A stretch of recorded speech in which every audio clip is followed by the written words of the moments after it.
Hej, jeg hedder Michelle, og jeg er tiltrukket af mit eget køn. Hej, jeg hedder Lars, og jeg er homoseksuel. Hej, jeg hedder Lukas, og jeg er til mænd. Hej, jeg hedder Mike, og jeg er bøsse. Hej, jeg hedder Signe, og jeg er lesbisk.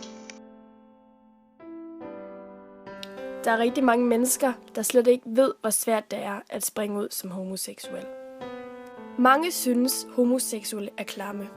Selvom jeg er lesbisk, er jeg stadig som alle andre.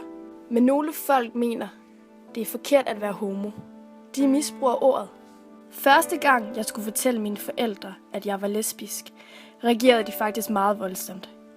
Jeg så skuffelsen i deres øjne, og det fik mig til at føle, at jeg var et forkert menneske. Men mine forældre sagde til mig, at de stadig elskede mig, uanset hvad. Jeg er glad for, at jeg har stået frem og fortalt folk, hvem jeg er. Man skal bare glemme folks fordomme, for det er det, jeg har gjort.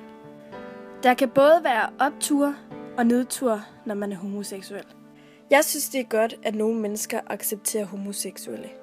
Men selvfølgelig vil det altid være nogen, der ikke kan respektere, at 2 piger kysser, eller 2 drenge holder hinanden i hånden. Jeg har det egentlig rigtig godt med at være tiltrukket af mit eget køn. For 3 måneder siden stod jeg frem og fortalte, at jeg var bøsse. Jeg er stolt over mig selv, og jeg vil ikke ændre mig for alle andres skyld. Jeg tror ikke, at alle mennesker er klar over, hvor svært det er at springe ud som homoseksuel. Bare sige, at jeg ikke er til et andet køn, men i virkeligheden er til mit eget køn. Jeg kan huske en gang på gågaden, da jeg gik med min kæreste hånd i hånd.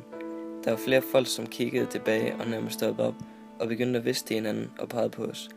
Jeg har aldrig følt mig så utilpas og tænkte, om det her ville blive ved hele mit liv. Men efterhånden som tiden gik, vendte jeg mig til det og var totalt ligeglad med de personer, der havde problemer med homoseksuelle. Nogle ser mig som et forkert menneske, som en, der er en skændsel for jorden. Jeg synes, det er forkert, at man ikke kan være sig selv i sin egen by. Folk har tit kaldt mig lesbisk, hvor de har ment det ondt. Det sårer mig. Jeg føler mig fortabt og uønsket. Jeg føler, at folk dømmer homoseksuelle, og der ikke er plads til os. Jeg fandt ud af, at jeg var lesbisk i 9. klasse. Jeg kan huske, at jeg sagde det til mine veninder lige inden vi skulle have idræt. Efter idræt gik vi i bad, og jeg gjorde, som jeg normalt gør. Men jeg lå mærke til, at de andre piger sad og ventede, til jeg var færdig. Det gik op for mig, at der nok kom til at være mange flere udfordringer, og at pigerne tog min seksualitet meget mere alvorligt, end jeg havde regnet med. Mange ser homoseksualitet som trist og negativt, men det er det overhovedet ikke. I bund og grund er vi ligesom alle andre. Vi kan have det sjovt med vennerne, vi kan dyrke sport, og vi kan opnå alt det, som alle andre kan. Vi er ligesom alle andre. Vores kærlighed er egentlig ligesom alle andres, bortset fra, vi er tiltrukket af vores eget køn.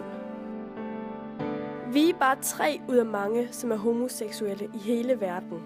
Vi er glade og stolte over at være homoseksuelle. Og det vil vi aldrig ændre på.